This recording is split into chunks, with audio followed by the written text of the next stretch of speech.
When the strong man has crossed the threshold, he speaks no more to those at the other side. And even the words he utters when he is outside are so full of mystery, so veiled and profound, that only those who follow in his steps can see the light within them.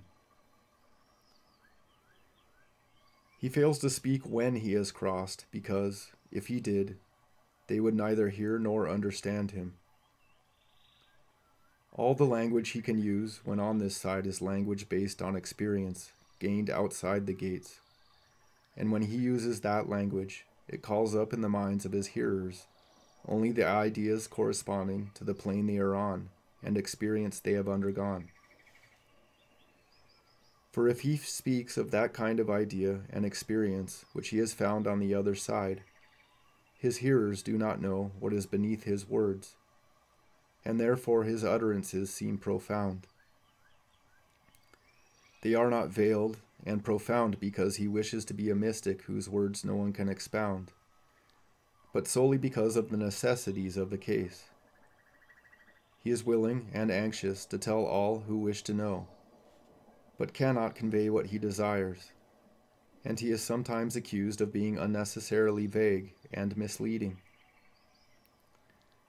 But there are some who pretend to have passed through these gates and to utter mere nothings, mere juggles of words, that cannot be understood because there is nothing behind them rooted in experience.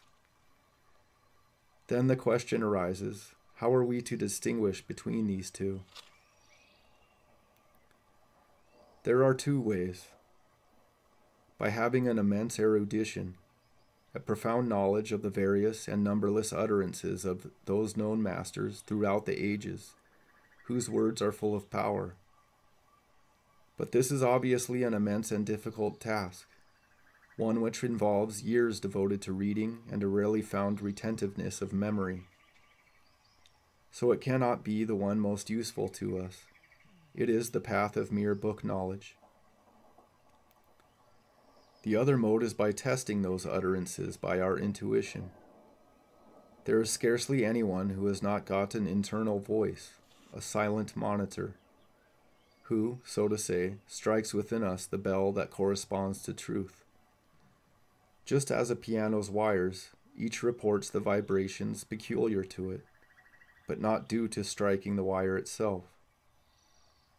It is just as if we had within us a series of wires, whose vibrations are all true, but which will not be vibrated except by those words and propositions which are in themselves true.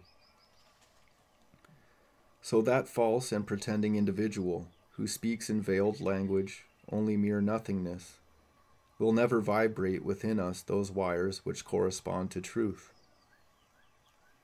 But when one who has been to and through those gates speaks ordinary words really veiling grand ideas, then all the invisible wires within immediately vibrate in unison.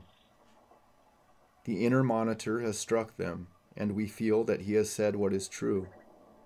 And whether we understand him or not, we feel the power of the vibration and the value of the words we have heard. Many persons are inclined to doubt the existence in themselves of this intuition, who in fact possess it. It is a common heritage of man, and only needs unselfish effort to develop it. Many selfish men have it in their selfish lives, Many a great financier and manager has it and exercises it. This is merely its lowest use and expression. By constantly referring mentally all propositions to it, and thus giving it an opportunity for growth, it will grow and speak soon with no uncertain tones. This is what is meant in old Hindu books by the expression, a knowledge of the real meaning of sacred books. It ought to be cultivated because it is one of the first steps in knowing ourselves and understanding others. In this civilization especially, we are inclined to look outside instead of inside ourselves.